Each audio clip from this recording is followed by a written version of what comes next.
बिस्मिल्लाहिर्रहमानिर्रहीम। अस्सलाम वालेकुम। आज आपके साथ बहुत ही शानदार किस्म का बीफ का कोरमा बनाने की रेसिपी शेयर करने जा रही हूँ। बकरा ईद स्पेशल में ये डिश जो है आज हम बना के तैयार करेंगे, क्योंकि ईद के मौके पे इस तरह के पकवान तैयार होते हैं और सभी इन्हें शौक़ से खाते हैं। तो ये जो कोरमा आज हम बना के तैयार करेंगे ना, ये तो हर घर में बन के तैयार होता है। और इस कोरमे को अगर आप इस तरह बनाएंगे ना, शानदार सा मज़ेदार सा, तो इसके साथ आप नान खाएं, रोटी पराठा कोई भी चीज़ खाएंगे ना, तो आपको बहुत ही मज़ा आएगा और आपकी दावत को चार चांद लग जाएंगे। बीफ का कोरमा आज हम बहुत ही आसान तरीके के साथ बना के तैयार करेंगे, जिसे हर कोई आराम से बना के तैयार कर सकता है। स्टेप बाय स्टेप आपने हर चीज़ को गौर से देखना है। हर स्टेप को आप फॉलो करेंगे ना, तो इस तरह का ये बीफ का कोरमा आप भी बना के तैयार कर सकते हैं। तो चलिए शुरू करते हैं अपनी आज की रेसिपी। इससे पहले अगर आपने अभी तक मेरे चैनल को सब्सक्राइब नहीं किया तो प्लीज़ सब्सक्राइब, लाइक और शेयर ज़रूर करें। बीफ का कोरमा बनाने के लिए मैंने लिया एक पैन और इसमें हाफ कप ऑयल का डालेंगे। 2 बड़े साइज़ के प्याज थे जो मैंने स्लाइसेस में काट के ये डाल दिए हैं।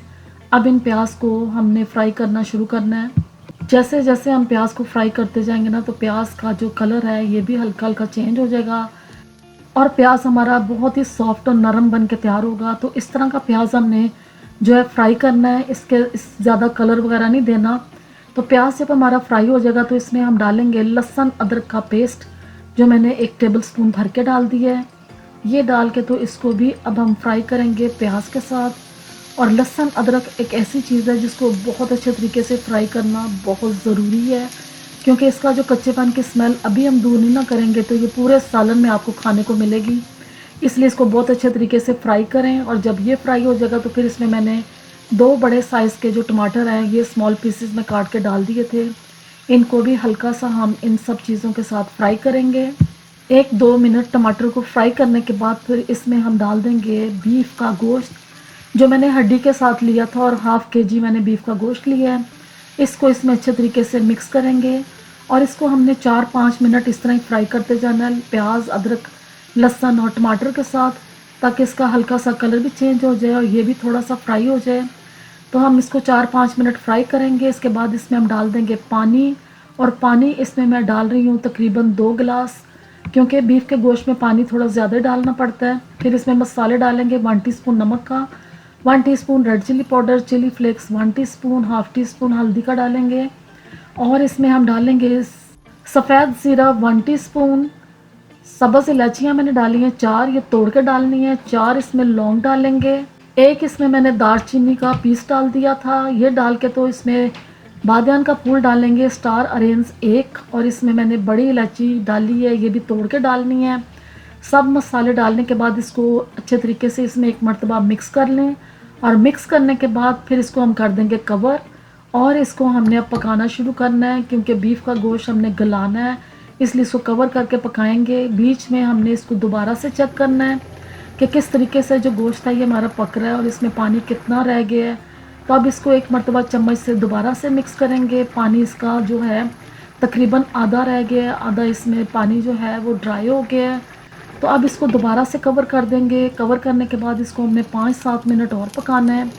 अब इसको हम चेक करेंगे ना, तो इसका पानी काफ़ी कम रह गया है। यहाँ पे इसकी अब हमने बुनाई जो है वो शुरू कर देनी है। इसको जितना भूनेंगे ना अच्छे तरीके से, जो चीज़ें देखने में नज़र आ रही ना, प्याज टमाटर ये नरम हो गया है, ये साथ साथ इसमें मिक्स होते जाएंगे, तो इसकी एक ग्रेवी सी जो एक मसाला है वो बन के तैयार हो जाएगा। अब इसकी भुनाई के दौरान इसका हम जो चम्मच है ना, इसको चेंज करते हैं, क्योंकि इसके साथ ये अच्छे तरीके से मिक्स नहीं हो रहा है। हमने करनी है हर चीज़ को बहुत मिक्स, तो इसलिए इसके साथ अब हम मिक्स करेंगे। और इस तरह जब पकाते जाएंगे ना, तो ये सब चीज़ें इसमें डिज़ोल्व हो जाएंगी और अच्छे तरीके से मिक्स हो जाएंगी। तो इस तरह की जो ग्रेवी है ना, ये बन के तैयार हो जाएगी। देखें इसमें कोई भी प्याज या टमाटर कुछ भी अब देखने में नज़र नहीं आ रहा। मसाला बहुत ही अच्छा इसका बन के तैयार हो गया है। अब इसमें डालेंगे दही, जो मैंने आधा कप दही का डाला है। मिक्स करने के बाद ये डाल के तो इसको भी अब हम इसमें पकाएंगे, थोड़ा सा मिक्स करेंगे अच्छे तरीके से। दही डाल के इसको भी हमने भूनना है, ताकि दही जो है इसका भी कच्चापन दूर हो और इसका एक शानदार सा जायका जो है ये कोरमे में आ जाए। अब दही डालने के बाद मैंने गोश्त को बहुत अच्छे तरीके से भून लिया है और इसकी भुनाई बहुत ही शानदार हो गई है। अब इसमें हरी मिर्चें डालेंगे। एक मैंने बड़े साइज़ की ग्रीन चिली डाली थी और एक ग्रीन चिली जो रेड कलर में होती है वो काट के डाली है। तो 2 ग्रीन चिलीज़ मैंने इसमें डाल दी हैं लंबाई के रुख की काट के। अब इनको भी थोड़ा-सा मिक्स करेंगे, पकाएँगे 1-2 मिनट। फिर इसके बाद इसमें हमने डालना है हरा धनिया, मुट्ठी भर के डाल देंगे। ये डाल के इसको मिक्स करेंगे। तो मिक्स करने के बाद अब आपने अपनी मर्ज़ी के मुताबिक इसमें पानी डालना है। अगर आप इसका शोरबा बनाना चाहते हैं तो थोड़ा-सा पानी ज़्यादा डाल दें, और अगर आप इसकी ग्रेवी चाहते हैं थोड़ा-सा मसाला तो फिर इसमें पानी सिर्फ 1 गिलास डालेंगे। जैसे मैं 1 गिलास इसमें पानी का डाल रही हूँ। ये डाल के तो इसको मिक्स करेंगे, और मिक्स करने के बाद इसको कवर कर देते हैं। एक बॉयल आएगा, बॉयल आने के बाद हीट को ऑफ़ कर देंगे। फिर इसके बाद मैं आपको चेक करवाती हूँ कि किस तरह का जो कोरमा है ये हमारा बन के तैयार हुआ है। तो अब कुछ देर के बाद इसको मैंने चेक किया तो आप देखें कितना शानदार ये कोरमा हमारा जो है तकरीबन बन के तैयार हो गया है।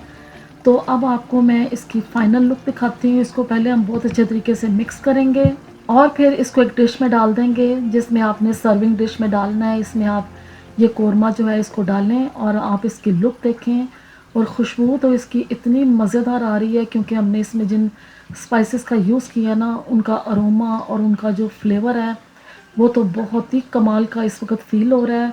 और जायके में ये कोरमा बहुत ही लाजवाब था। आप इस रेसिपी को ज़रूर ट्राई करें और इसी तरह का कोरमा बना के ख़ुद भी खाएं, अपने घर वालों को भी खिलाएं। रेसिपी अच्छी लगी है तो लाइक, शेयर और कमेंट ज़रूर करें। कमेंट्स में बताएं कि आपको रेसिपी कैसी लगी है। अल्लाह हाफिज़।